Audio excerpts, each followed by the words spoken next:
Physicists and musicians have been living side by side for over 40 years. The Music Associates of Aspen is right next door and on the same campus as the Aspen Center for Physics.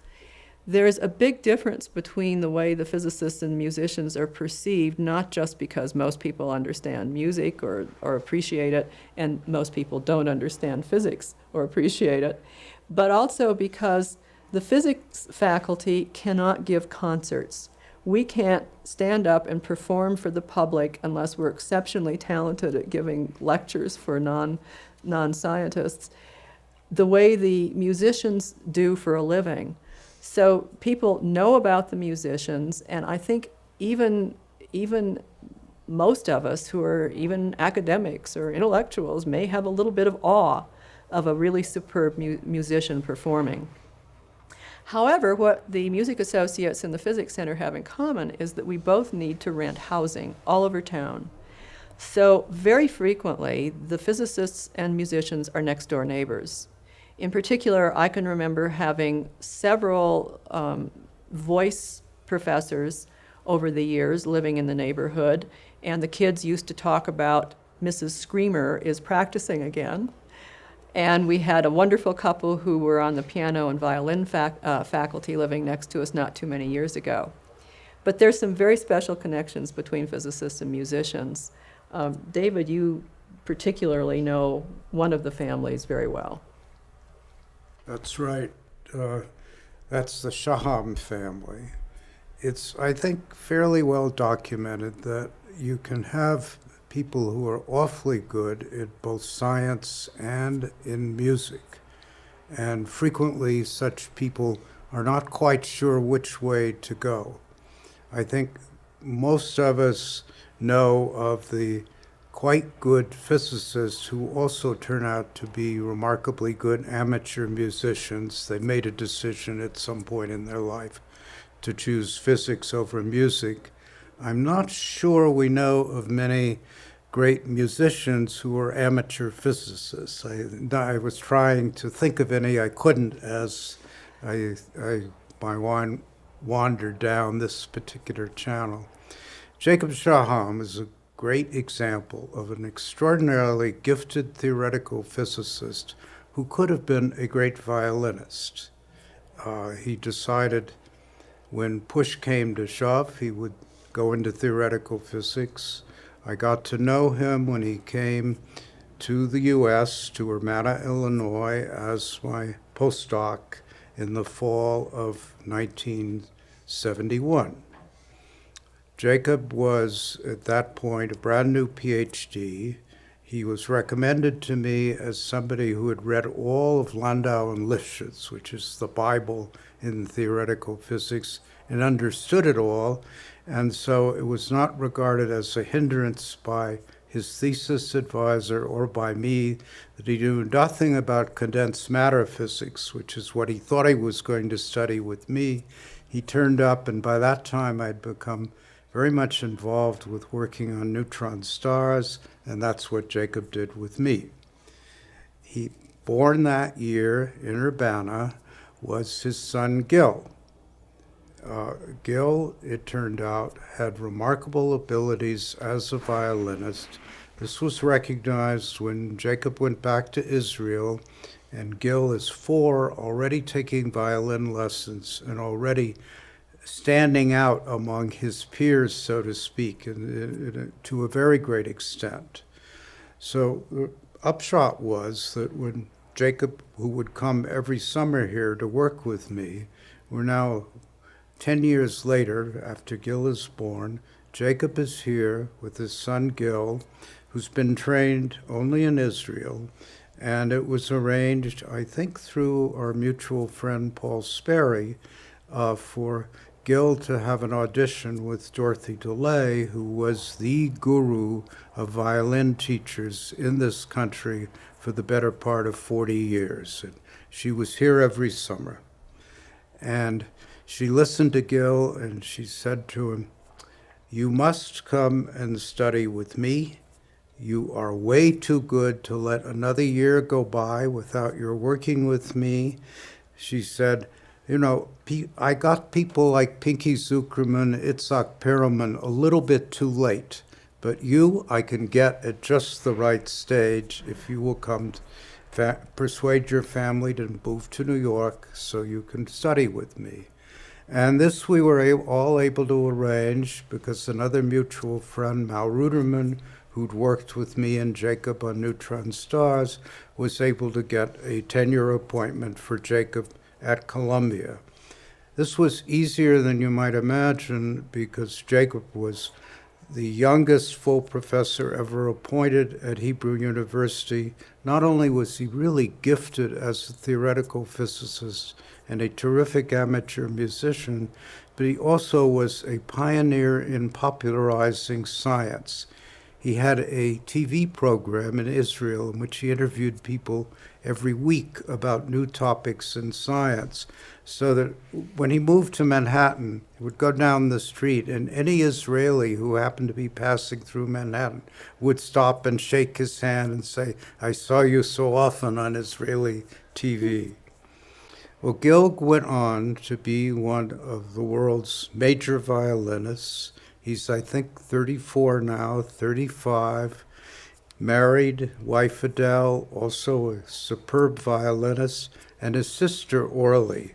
It clearly was in the Shaham genes, decided she too wanted to be a musician. At age 5 or so, she started studying various instruments.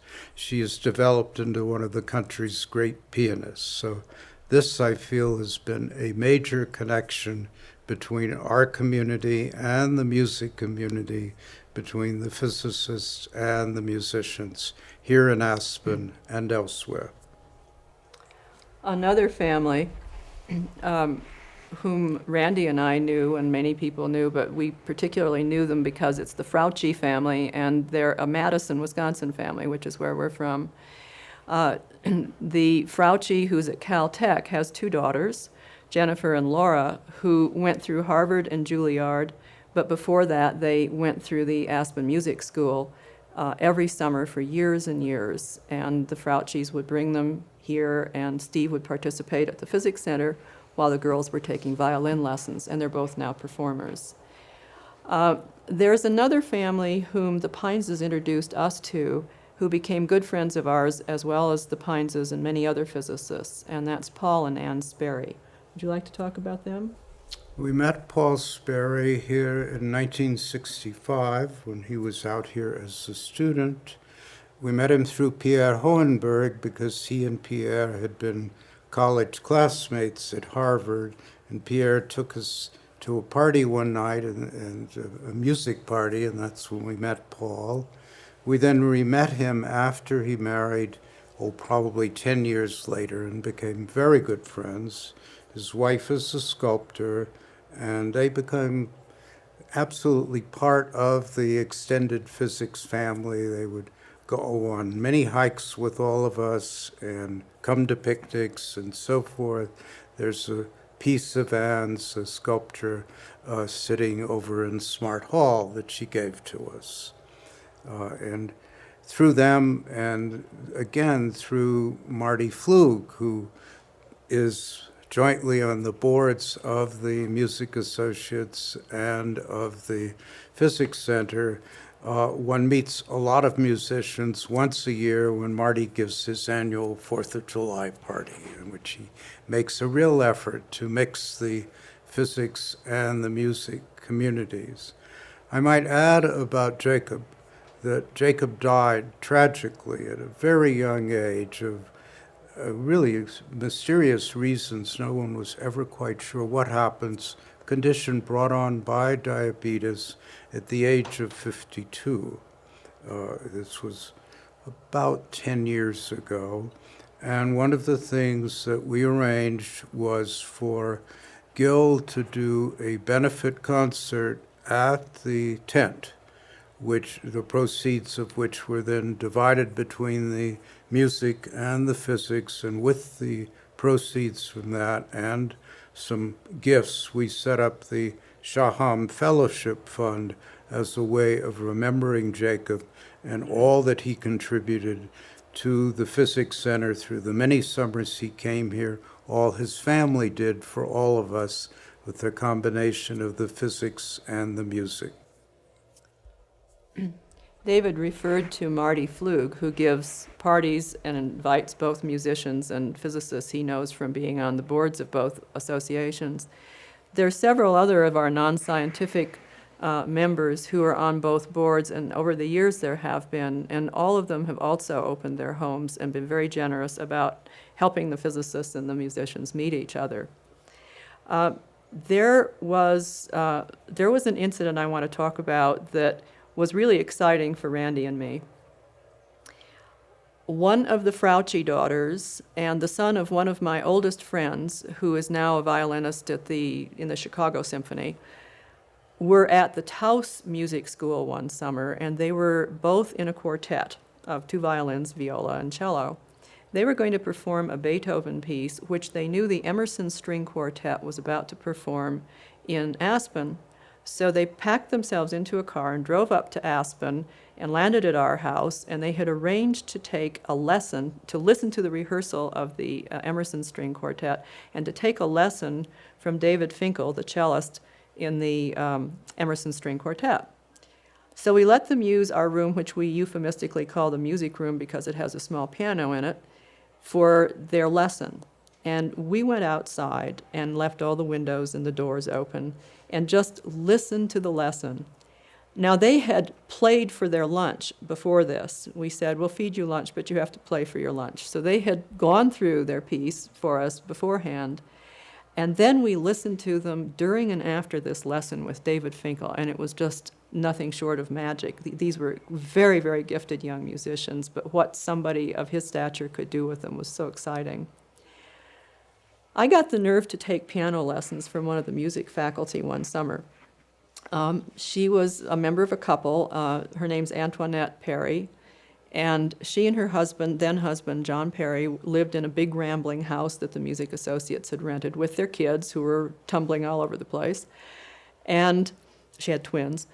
And she gave me lessons, and I can remember that when she didn't exactly audition me, but she took me on and had me play something, she said, okay, we'll spend the summer working on your wrists. And of course, you could spend your whole lifetime working on your wrists when you're a pianist, but she did so much for me, just saying, all right, let's just concentrate on the wrists. I don't care what you play, we'll just concentrate on your wrists. And at the end of the season, they gave a party for a number of their music friends and also invited us to it. So that was another example of the kind of hospitality that develops, I think, between the physicists and the musicians. There's another music-physics connection I might mention. Piers Coleman, who's a very frequent visitor here in the summer, is a theoretical physicist at Rutgers, who also has a deep interest in informal science education, in outreach. And with Piers, we organized a meeting. This is ICAM, the Institute for Complex Adaptive Matter, in Manhattan in March of the year 2003. And the idea was to have a major music event in connection with the meeting, and that the music event would be accompanied by 2 lectures, which would be fairly brief. One was given by Piers, one by Bob Laughlin, again, a frequent summer visitor who happens to be a Nobel laureate in physics. The musical piece was composed by Piers' brother, and here we are talking again about the physics, music, gene connection, because his brother is a noted rock musician and composer who composes classically and performs in the rock arena. His brother Jazz composed a piece in honor of the occasion called Music of the Quantum, and we are in the process of having this put up on a website that Piers has designed for this purpose, Music of the Quantum, rutgers.edu, so that anyone listening to this who wants to check in on one of the first musical pieces put together in honor of quantum theory, and in particular in honor of quantum criticality, which was the topic of the workshop, can hear it there. We'd expected to get a lot of media attention. We didn't allow for one small detail. The day before our meeting began, the war against Iraq began. Bush's war started. Most physicists can't give physics concerts, but one of our most famous former members, and now an honorary member of the Physics Center, is Stephen Hawking. And during the years when he was a more active participant at the Physics Center, he gave a physics concert. We used the tent, and this was an event joint with the Music Associates, which featured Steve Hawking talking about his favorite music, among other things, and then musicians playing some of the pieces that he selected. It filled the tent, and the tent overflowed by several hundred, and I've heard that it's the largest crowd that was ever attracted to the tent. You remember that? You Yep. remember that as the statistics? We stood outside in protest. We knew that Stephen's taste in music was execrable, to put it mildly, and it was certainly not worth going inside for. But lots of people wanted to hear Stephen Hawking. And of course, what they heard was Stephen Hawking's voice machine. Right. But he was still in good enough shape to be in pretty good control of that, and, Right. and he had a great time with it. Oh, he enjoyed no it a great question deal. about it. I'm actually one of the people who chose between physics and music, but I don't think it was a very difficult choice for me. When I was a graduate student and I needed to study for my preliminary exams, which you have to pass in order to get your PhD, and I was taking piano lessons and preparing for a solo concert, I was saying to my piano teacher, I think maybe I should be majoring in music instead of physics. And my piano teacher said, no, you shouldn't. He said, you wouldn't have as much fun teaching piano as you would teaching physics. The current president of the Physics Center is Andre Rukenstein, who actually went to Harvard to study conducting and is now a well-known physicist and, as I said, president of the Physics Center. One more Shaham story. My wife Susie and I became aware of where Gil was in his status as a violinist. Gil is about 12. We have taken Gil and Jacob up for a hike along Conundrum, and we're driving along on the way there, and they are having an argument about how Menuhin had played a particular violin concerto. And we listened to this with fascination, and it became clear that Gil had won. So from age 12 on, he clearly knew more than his father, cared more than his father, and had the facts to back himself up.